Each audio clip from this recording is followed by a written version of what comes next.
Fala galera, beleza? Seguinte, estamos aí de novo, né? Vamos dar sequência. Agora fazendo a aula 17 e 18.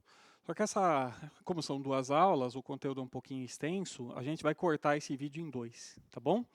Então a gente vai fazer a parte teórica e vai fazer os dois primeiros exercícios dessas aulas. No primeiro vídeo, nós vamos cortar e dar sequência depois a título de aula 17 e 18. Tranquilo? Aula 3, perdão, apostila 3, e o assunto que nós vamos falar aqui são os elementos transmissores de forças, né? Basicamente, a gente vai falar de fios, molas, e vamos ver como é que isso aí funciona, tá bom? Dinamômetro, polia, e nós vamos falar dos elementos transmissores de forças ideais. Vai aparecer essa expressão na sua prova, nas questões, nas tarefas, na apostila, né? O que é um fio ideal, o que é uma mola ideal? Basicamente é isso aqui, tá? Quer dizer, o elemento que transmite força, ele vai ter massa desprezível comparada com os outros corpos do sistema, e eles transmitem toda a intensidade de força que lhes foi aplicada. Quer dizer, não tem, entre aspas, perda, vamos falar assim, ou diminuição, certo? Não é uma boa palavra para usar em termos de força, mas tranquilo. E, assim, começando, né?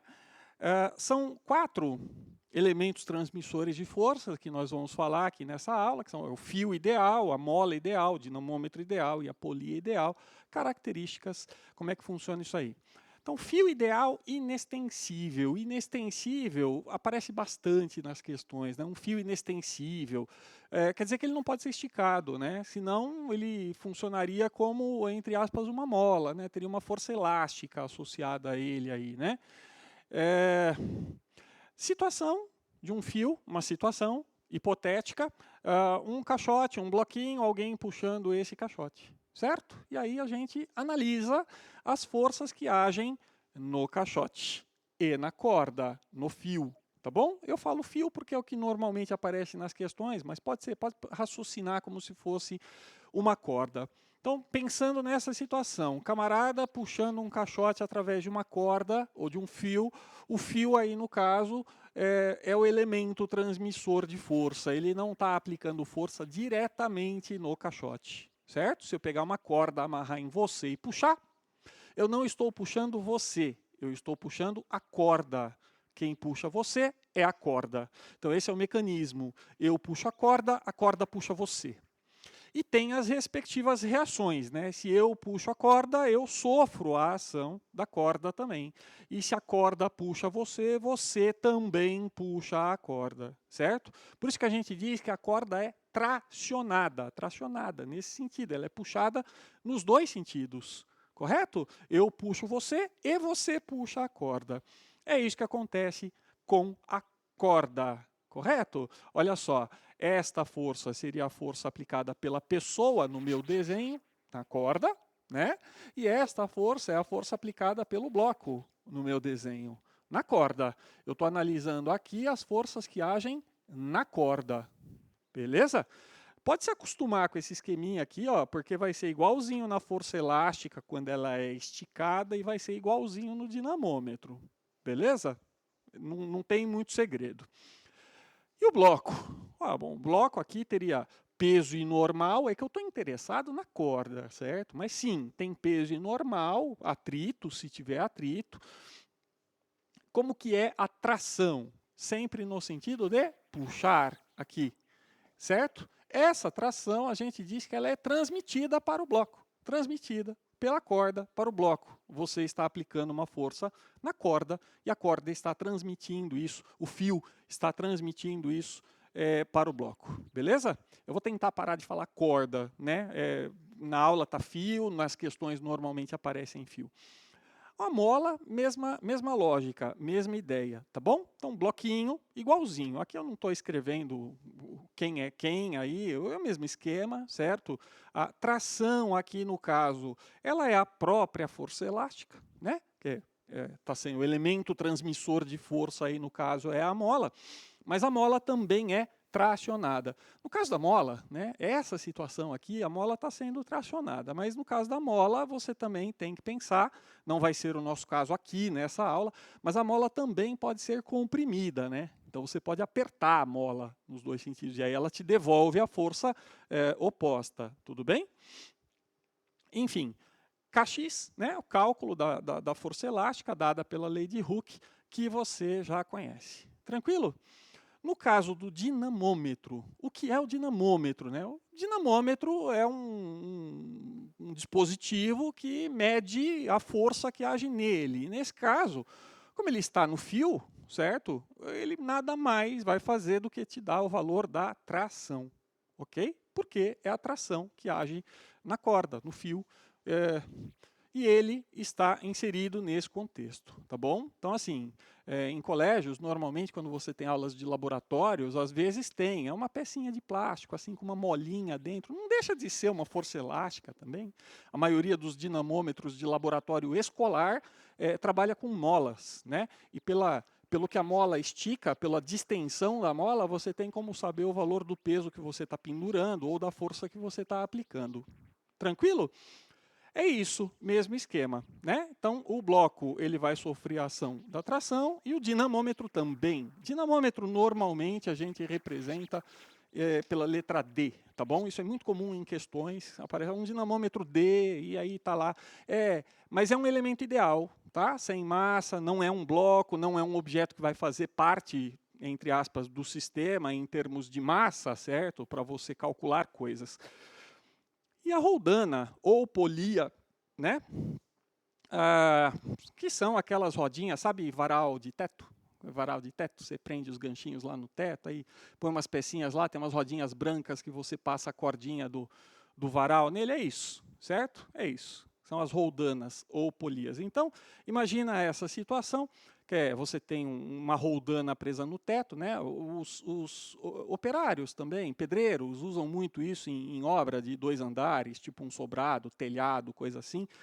No caso dos pedreiros, né, dos operários, eles usam, aí é uma roldana grande, de metal, pesada, e é uma corda mesmo, de verdade, que passa para levantar coisas, né? O cara passa a corda lá, puxa a corda para subir, pedra, enfim. Essa situação, o camarada puxando um bloquinho, que acontece em termos de forças, né? Então, a força aplicada pela pessoa, está aqui, a tração, certo? Que a pessoa puxa, nesse caso para baixo, tudo bem? E que vai ser transmitida para o bloco lá do outro lado, no caso, para cima, beleza? Mas essa corda também age na polia, né? Essa corda também produz uma força na polia. E a gente representa dessa maneira. É a mesma corda, então é a mesma tração. Eu só estou fazendo de cores diferentes aqui para destacar em que corpo ela está agindo, né? Funciona assim, não tem uma corda passando por dentro aqui e, entre aspas, puxando essa roldana para baixo, forçando ela para baixo, mesmo que ela esteja presa no teto, no caso. Então, é como se você pegasse a corda aqui dos dois lados e puxasse, certo? Por isso que a gente diz que tem 2 trações agindo aqui, ok? E a roldana ou polia presa ao teto por uma outra corda ou por um suporte, né? E esta, estou chamando de tração telinha, certo? É aplicada pelo fio ou pelo suporte, pelo cabo que está preso ao teto. Ok? Então, a roldana, ela sofre ação de forças para baixo por causa da corda, ela está, entre aspas, ligada, né? Ela está conectada ao fio, no caso, né? E ela sofre forças para cima, porque ela está presa em algum lugar, nesse caso é uma roldana fixa. Em um dos exercícios lá no final da aula 18, a gente vai falar das roldanas móveis. Fechou? É isso, né? A parte teórica é apenas isso. Na hora de resolver questões, existe um método que eu coloquei aqui, esse método também está na sua apostila, são as famosas questões de bloquinhos, né? Bloquinho para lá, bloquinho para cá, bloquinho pendurado, bloquinho no plano inclinado, que vai ser um assunto futuro ainda. Mas, assim, existe um método que você aplica e resolve, assim, eu não vou dizer 100%, mas, cara, 100% das questões de bloquinhos, tá? Com raríssimas variações. Esse método é o seguinte: primeiro você separa os corpos e assinala as forças, marca as forças. Que forças? Aquelas que você já aprendeu. Peso normal, atrito, tração, enfim, né? E a parte mais importante desse método está aqui, é o assinalar as forças, tá? Esse tipo de questão, se você erra uma força, o sentido dela, ou não coloca, ou coloca além do que deveria, a mais, uma força que não existe, você condenou a sua questão, ela já não vai sair, tá bom? Então, isso aqui a gente tem que tomar muito cuidado. Então, tem dois bloquinhos A e B, separa o A, o B, desenha as forças que agem em cada um, tem alguns macetes que durante os exercícios a gente vai falando. Aí você identifica e indica a direção e o sentido da resultante e da aceleração vetorial, da aceleração resultante, que é o mesmo, na verdade, né? Certo? Beleza? Lembra da segunda lei de Newton, do princípio fundamental da dinâmica? Aquilo é uma equação vetorial.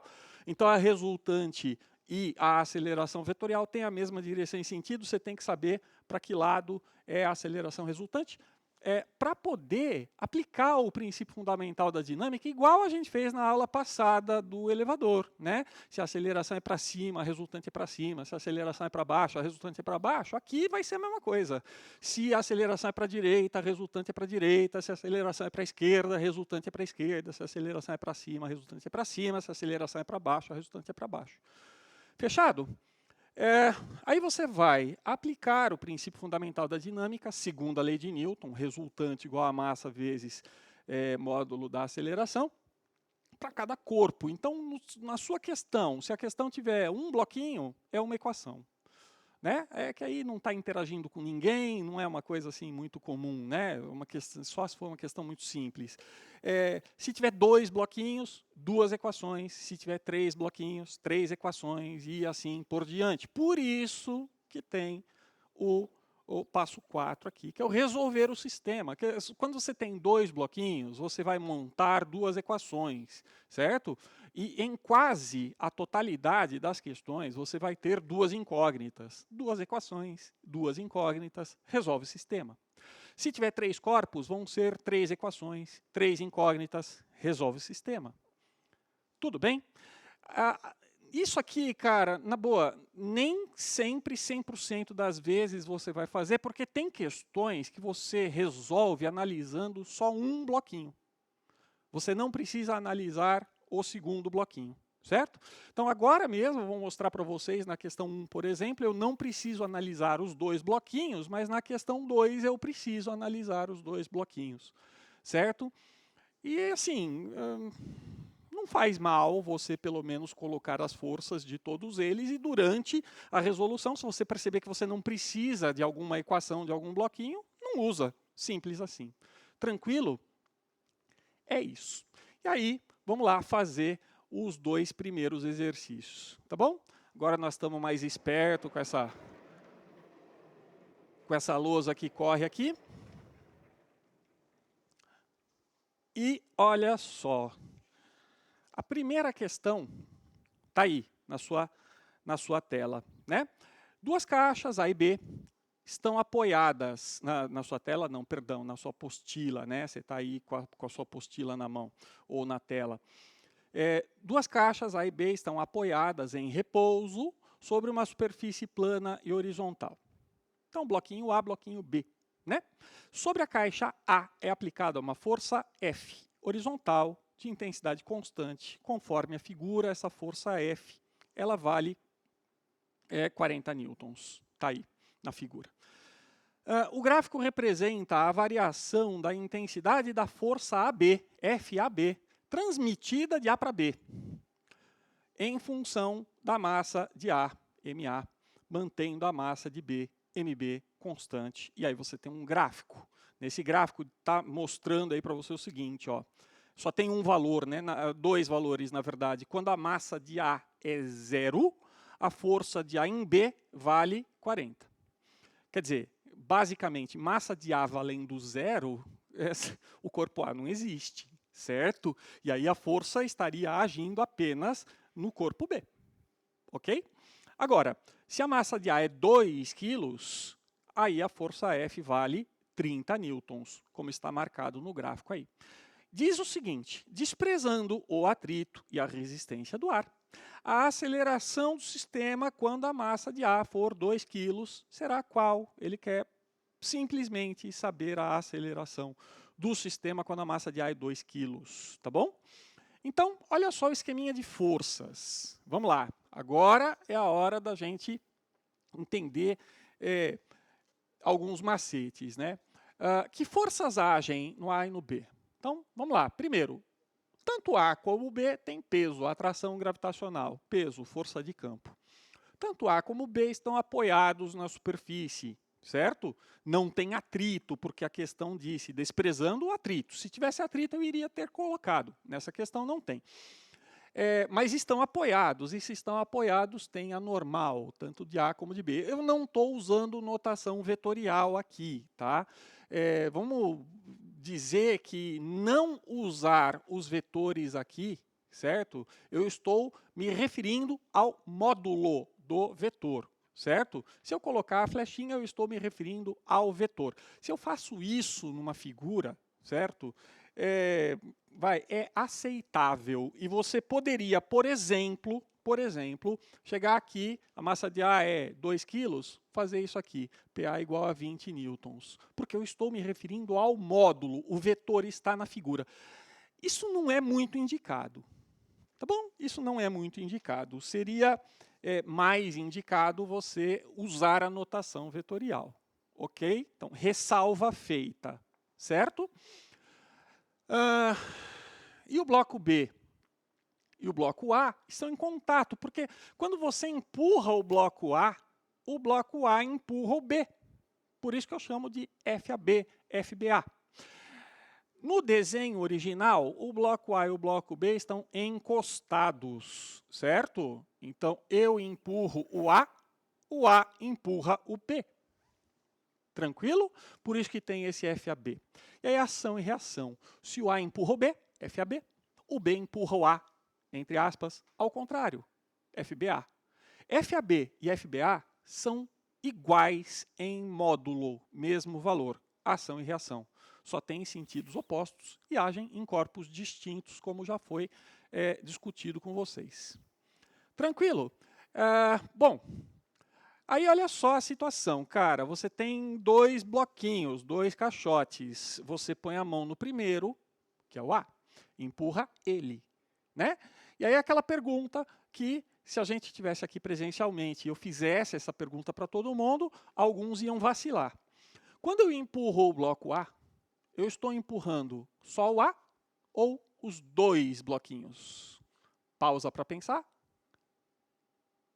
Eu estou empurrando apenas o bloco A. Eu estou interagindo com o bloco A. Tudo bem? Força é o resultado da interação entre corpos. Eu estou interagindo com o bloco A. Eu estou empurrando o bloco A. Quem empurra o B não sou eu. É o A. Fechado? Agora, a força que eu aplico, ela é responsável por acelerar só o A ou os 2. Aí é os 2. Os 2 blocos vão acelerar por causa da força que eu apliquei, da força F. Tudo bem? Então, isso é para justificar o seguinte. Eu, agente externo, aplico a força F. Tranquilo? O bloco A empurra o B, FAB, o bloco B reage e empurra, entre aspas, o A ao contrário, FBA. Não tem atrito, eu estou empurrando para a direita, os 2 blocos vão se mover para a direita com uma aceleração. Na vertical, essas forças se cancelam, o plano, né, de apoio é horizontal, então esta força vai cancelar com esta força vai cancelar com esta, e eu sei que vai ter uma aceleração para a direita por causa desse cara aqui. Porque se essas 2 forças se cancelam, esta força só pode ser a resultante que age no B. Se esse cara acelera para a direita, o outro também tem que acelerar para a direita. Esse é o mecanismo desse tipo de questão. Ou todos os blocos aceleram com a mesma aceleração, certo? Com exceção de algumas questões de roldanas móveis, certo? Que são até meio chatinhas de fazer, mas ou todos aceleram com a mesma aceleração, ou ninguém se move. Nesse caso, se um acelera, não tem como o outro ficar parado. Portanto, a aceleração resultante, a aceleração vetorial, tem que ser para a direita aqui. Tranquilo? E como é que eu não erro a quantidade de forças? Cara, é assim. Cada bloco que você for analisar separadamente, você vai pensar assim. Quantas forças eu tenho que colocar? É o peso, que é a única força de campo que interessa para a gente na mecânica, certo? Depois, quando vocês forem estudar lá força elétrica e força magnética, elas entram também, certo? Mas aqui na mecânica é só o peso. Força de campo para a gente, por enquanto, só o peso. Tranquilo? Então, todo mundo tem peso, tem que pôr peso. E as forças de contato, com a seguinte lógica. Cada contato é uma força. Se o bloquinho tiver um contato, é uma força de contato. Se ele tiver 2 contatos, são 2 forças de contato e assim por diante. Quando eu olho na figura para o bloquinho B, eu vejo que ele tem 2 contatos. Agora, olha aqui. Se ele tem 2 contatos, eu preciso colocar 2 forças de contato mais o peso. São 3 forças. Fechou. Quando eu olho para o bloquinho A, ele tem 3 contatos, porque ele tem o contato com o chão, ele tem o contato com o B, e ele tem o contato com a força F, porque tem algum elemento externo que está empurrando ele aí. Certo? Então, são 3 contatos mais o peso. 4 forças. Fechou. Certo? Se tivesse atrito, eu teria que colocar os atritos aqui. Tudo bem? Acontece que o atrito e a normal são forças componentes de um único contato, né? Que são resultado de um único contato, que é o contato com o chão, no caso, né? A normal é por causa da pressão entre as superfícies e o atrito é por causa do escorregamento, mas é o mesmo contato que origina 2 forças.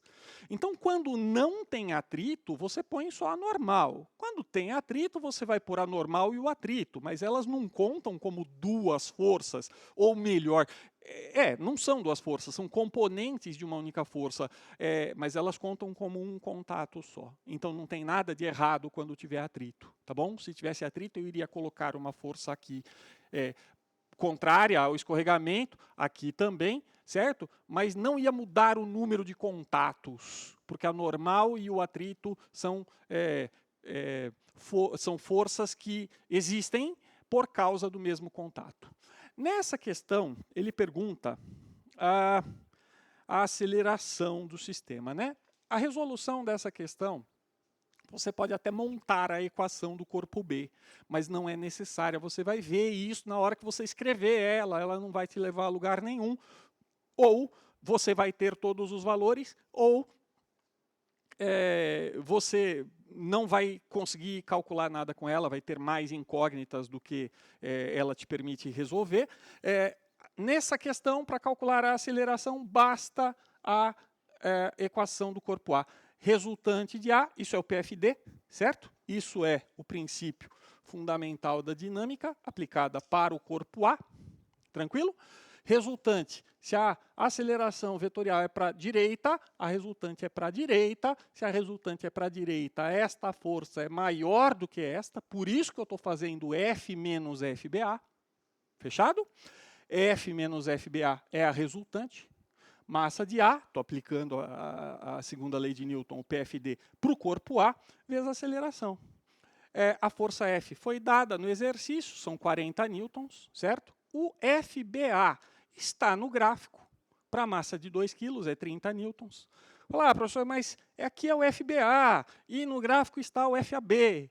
Cara, o FBA e o FAB, ação e reação, têm o mesmo valor, certo? 40 menos 30, né? Massa do A, 2 kg, aceleração, módulo da aceleração. Nesse caso, também, aqui a gente não está falando nada de movimento curvo, não vai ter aceleração centrípeta para nós, nessas questões, só tem a aceleração tangencial, certo? Então, a aceleração vetorial, ela é a própria tangencial e o módulo dela é o módulo da escalar, por isso que eu estou fazendo assim, ok? Cálculo aceleração, 40 menos 30 dá 10, divide por 2, 5 metros por segundo ao quadrado, letra E, de helicóptero. Tranquilo? E a questão 2, bora lá. Questão 2 do Mackenzie, diz assim, cara, é quase o mesmo esquema da primeira questão, só que os bloquinhos aí, eles estão ligados por uma mola, tá certo? Tem uma mola no meio deles. Eu estou colocando tração, certo? Porque não deixa de ser uma tração, ok? Mas é isso aí. A tração, ela vai ser a força elástica, certo? Que eu estou desenhando nos bloquinhos e não na mola. Isso não quer dizer que eu estou apertando a mola. Eu não estou desenhando as forças que agem na mola.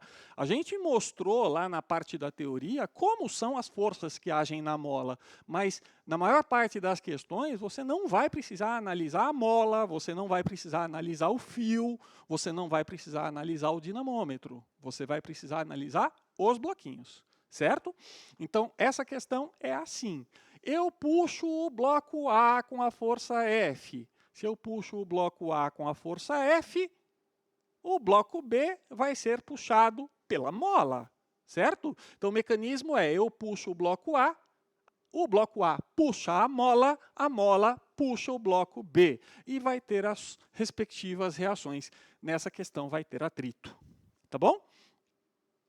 Um bloco A de 6 quilos, massa 6 kg, está preso ao outro bloco B de 4 kg por meio de uma mola ideal de constante elástica 800 newtons por metro.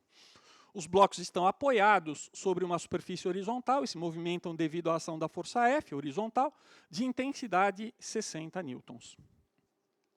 Sendo o coeficiente de atrito cinético entre as superfícies de contato igual a 0,4, a distensão da mola é de... Vamos calcular a distensão da mola, que é o x, né? É a deformação dela, tranquilo?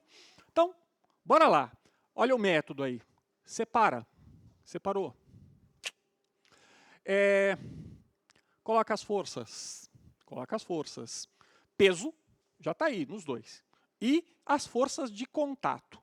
Cada contato é uma força. Quando você olha no bloco B, ele tem 2 contatos.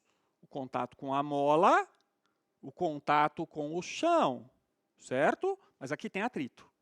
A questão falou, inclusive o coeficiente de atrito, certo? Então, o contato com o chão, ele gera essas duas componentes, ou ele tem essas duas componentes. Aqui teria uma resultante, que é a força de contato, certo? Então, essas duas forças representam um único contato, elas estão associadas a um único contato, certo? Mais o contato com a mola, que gera essa força de tração, certo? Mais o peso, corretíssimo. O bloco A está sendo puxado pelo agente externo, um contato com o agente externo, um contato com a mola, e o atrito e a normal, mesma coisa do outro. Um contato com o solo, 3 contatos. Tranquilo? Mais o peso, 4 forças. No caso, o atrito e a normal, de novo, são componentes de forças, de uma força que é chamada força de contato. Então, é uma força só, na verdade. Tranquilo? E aí, assim, cara, na boa, você está puxando nesse sentido, não tem como a aceleração não ser em outro sentido. Então, a aceleração resultante, de novo, para a direita. Essa aceleração resultante, de novo, para a direita, quer dizer que as forças verticais se cancelam. Fechado? Se as forças verticais se cancelam, a resultante vai ser na horizontal, claro, para a direita, no mesmo sentido da aceleração resultante. Já sei que esta força é maior do que esta.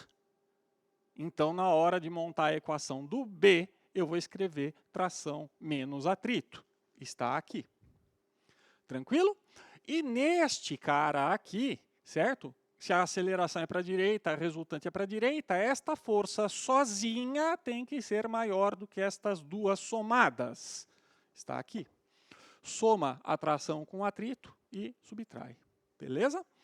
Na prática, pessoal, quando você for fazer isso aqui, certo? Muita gente já nem coloca o parênteses. Você pode fazer isso, mas, ó, cuidado, esse sinal de menos tem que ser distribuído, certo? Você vai ter que colocar sinal de menos nas forças que estão opostas ao sentido da resultante. Tranquilo? Então tá aí, né? Identifiquei a aceleração, passo 2, né? Passo 3, aplicar a segunda lei de Newton, princípio fundamental da dinâmica. Resultante, massa vezes aceleração, resultante. Aceleração, no caso, é escalar, certo? Bom, resultante, sim, é a escalar. Resultante de A, massa de A, aceleração. Resultante de B, massa de B, aceleração. Mas quando eu olho para o a resultante é esta força menos as duas. Fechou? Quando eu olho para o B, a resultante é tração menos atrito. Fechou? Aí, o que eu vou fazer? Distribuir o sinal. Atrito é coeficiente vezes a normal. Certo? Então, quem tem mania de não desenhar a normal, o movimento é horizontal, esquece a normal, beleza, você realmente não vai precisar da normal para a resultante. Mas nesse caso, como tem atrito, você precisa da normal para calcular o atrito, né? Porque o atrito é calculado a partir da normal. E nesse caso, a normal é igual ao peso, né? Porque essas forças se cancelam, certo? Massa vezes aceleração, não fiz nada aqui, na verdade, só fiz a distributiva do sinal e substituí os atritos por coeficiente vezes a normal, aí eu vou pôr os valores. A força F, 60 newtons, está no enunciado. Coeficiente de atrito, 0,4, está no enunciado. O bloco A tem 6 quilos, está no enunciado. Então, se ele tem 6 quilos, o peso dele é 60 newtons, certo? O peso dele é 60 newtons, consequentemente, a normal também será 60 newtons. Tranquilo?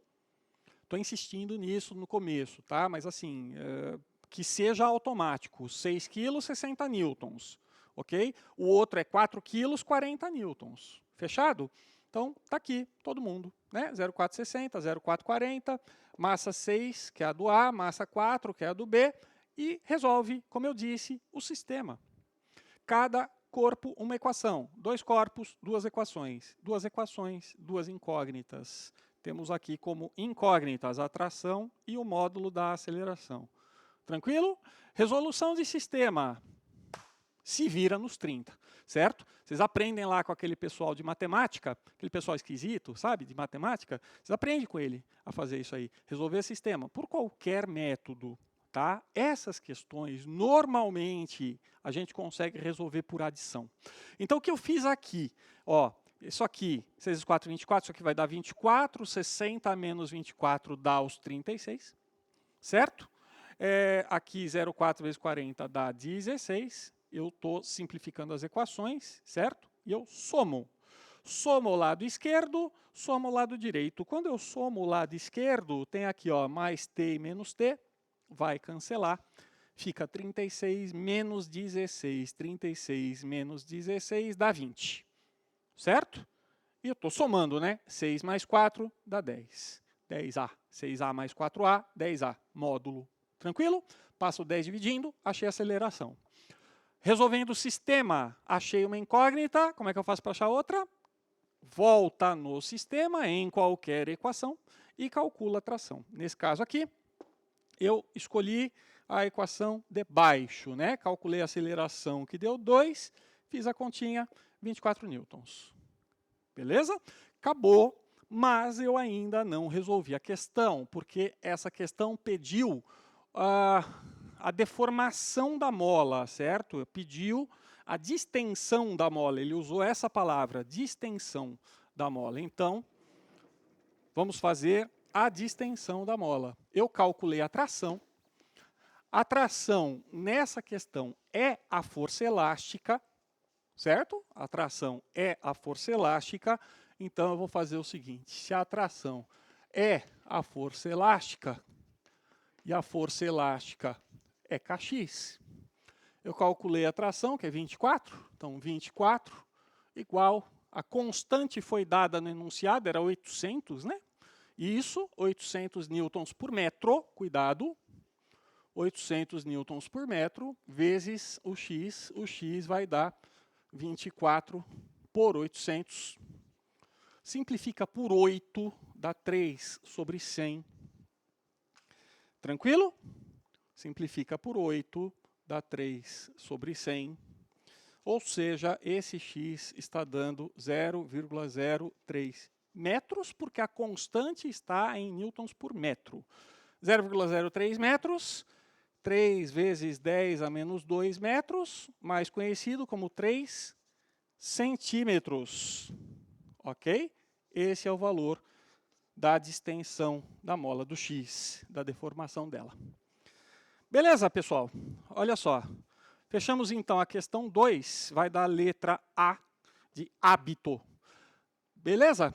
Vamos cortar o vídeo agora para fazer a aula 18 daqui a pouquinho. Até mais.